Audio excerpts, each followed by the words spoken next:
The situation in Maharashtra is also extremely grim, where the government has ordered a high-level inquiry after 22 patients in critical care on ventilator support died at a hospital, at the Zakir Hussain Hospital in Old Nashik after an oxygen leak.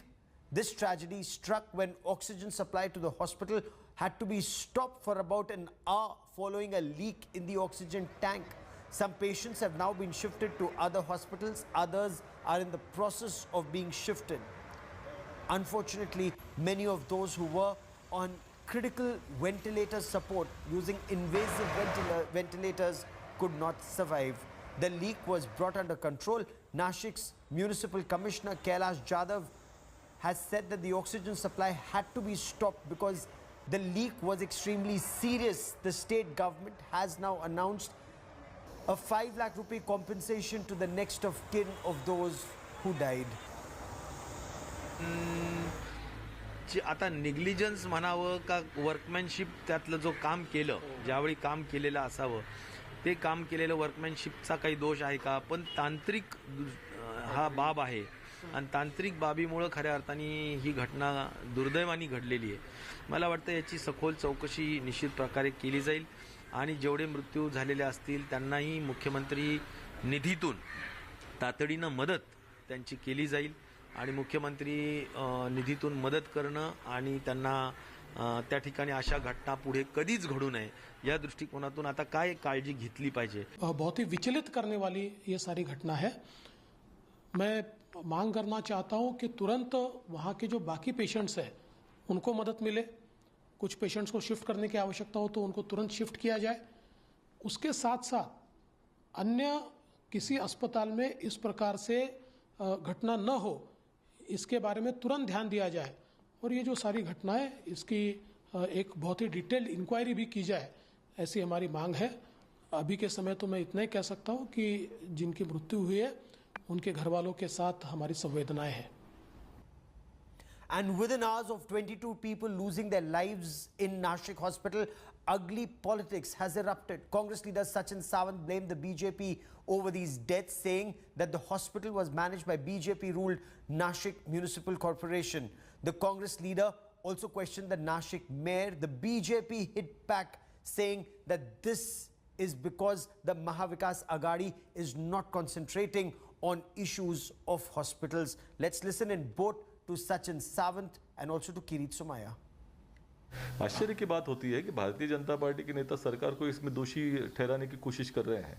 दूसरी ओर Bharatiya Janata party के शासन में अभी महानगर पालिका नासिक महानगर पालिका है, तो इसको भी जिम्मेदारी ये लोग ठहराने की कोशिश कर रहे हैं सरकार को. बहुत ही अफसोस की बात है. इसकी जिम्मेदारी लेना भारतीय जनता पार्टी की जिम्मेदारी है. और जहाँ तक बात है कि निश्चित तौर पर कार्रवाई होनी चाहिए. जब घटना हुई, अफसोस की बात है कि वहाँ नासिक में 3 एमएलए को चुन के दिया है वहाँ की जनता ने, लेकिन एक भी एमएलए वहाँ नहीं आया. नासिक महानगर पालिका में जो मेयर है, स्टैंडिंग कमेटी चेयरमैन है, कोई भी उस घटना को देखते हुए वहाँ पहुँचा नहीं. तो क्या ये भाग चुके हैं? ये भी, इसका भी जवाब भारतीय जनता पार्टी के नेताओं ने देना चाहिए. निश्चित तौर पर कार्रवाई इसके ऊपर होनी चाहिए. ठाकरे सरकार की बेजवाबदारी के कारण ये मृत्यु ने हत्या है. 22 मार्च को मैंने नासिक मेयर के साथ में यहाँ पर विजिट की थी. म्युनिसिपल कमिश्नर, सिविल सर्जन को फोन किया था. 22 लोगों की हत्या के लिए तुरंत क्रिमिनल नेग्लिजेंस के अंतर्गत कार्रवाई होनी चाहिए. And we showed you the situation at Delhi St. Stephen's Hospital just moments ago. They have oxygen just for the next 2 hours, if not replenished. There is a breather for some other hospitals in the national capital. There have been fresh supplies at other hospitals, including Delhi's Guru Tegh Bahadur Hospital, the Loknaik Jayaprakash Hospital, the Sanjay Gandhi Hospital, the Deen Dayal Upadhyay Hospital, and the Sir Gangaram Hospital. They've received oxygen supply that started late last night. Some other hospitals are expecting oxygen supply in the next couple of hours. The GTB hospital received 14 tons of oxygen. The LNJP has received 10 tons of oxygen, with fresh supplies coming in.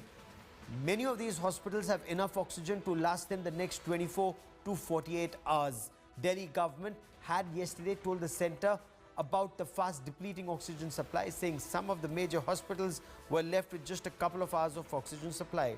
Apart from Delhi, both Maharashtra and Rajasthan governments have also asked the centre to provide oxygen to the states.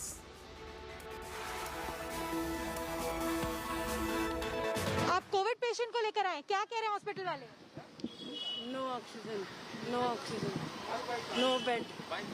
Okhla ही है सही में। कहाँ पे बैठ गए अभी? आप काम क्या करते हैं अभी?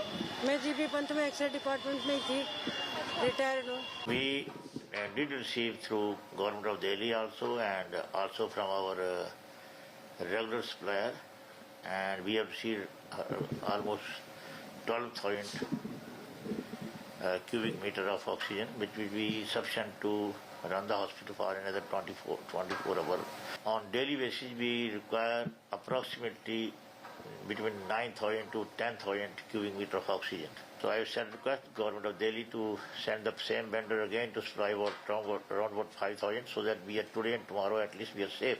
हमारा जो पर डे ऑक्सीजन का खपत है वो 20 से 21 टन हो गया है, यानी कि 6 to 7 टाइम डिमांड बढ़ गई है। और जो हमारी कैपेसिटी थी वो सारी, उससे भी हम ज़्यादा सिलेंडरों पर भी हम पेशेंट्स को डाल रहे हैं। उसके बावजूद भी हमने ये देखा है कि क्योंकि हमारे साथ लोकनायक के सारे बेड फुल हो गए हैं और ऑक्सीजन का बहुत ज़्यादा क्राइसिस है। डीएम साहब को भी और सारे जो अधिकारी हैं सबको हमने बताया कि हमें आज ही 10 टन और चाहिए, अदरवाइज़ तो हमारे जो आईसीयूज़ हैं और जो बाकी के पेशेंट्स हैं उनको जो ऑक्सीजन की रिक्वायरमेंट है वो कंप्रोमाइज़ होगी और जो सर्विसेज हैं कहीं ना कहीं वो बाधित हो जाएंगी। 6 साल से क्या किया? 6 साल से सीएम है वो तो बड़ा हेल्थ इंफ्रास्ट्रक्चर के बारे में बात करते थे, वर्ल्ड क्लास हेल्थ इंफ्रास्ट्रक्चर बनाया दिल्ली में। 6 साल से उनसे भी तो कोई सवाल पूछिए। सीएम साहब तो आके सब कुछ कह के चले जाते हैं। ये तो बताइए कि 6 साल में कितने हॉस्पिटल बनाए दिल्ली में? पिछले साल से अभी तक कोई तैयारी नहीं रखी गई, सिर्फ सेंटर को ब्लेम कर दिया जी। 550 करोड़ रुपए खर्च किए अपनी आड़ पे। 550 करोड़ अगर जनता के पास जनता की भलाई के लिए जाता ना तो शायद इतनी महामारी नहीं होती दिल्ली में जो भी हालत है। इस बार कोरोना संकट में देश के अनेक हिस्से में ऑक्सीजन की डिमांड बहुत ज्यादा बढ़ी है। इस विषय पर तेजी से और पूरी संवेदनशीलता के साथ काम किया जा रहा है। केंद्र सरकार, राज्य सरकारें, प्राइवेट सेक्टर सभी की पूरी कोशिश है कि हर जरूरतमंद को ऑक्सीजन मिले। ऑक्सीजन प्रोडक्शन और सप्लाई को बढ़ाने के लिए भी कई स्तरों पर उपाय किए जा रहे हैं।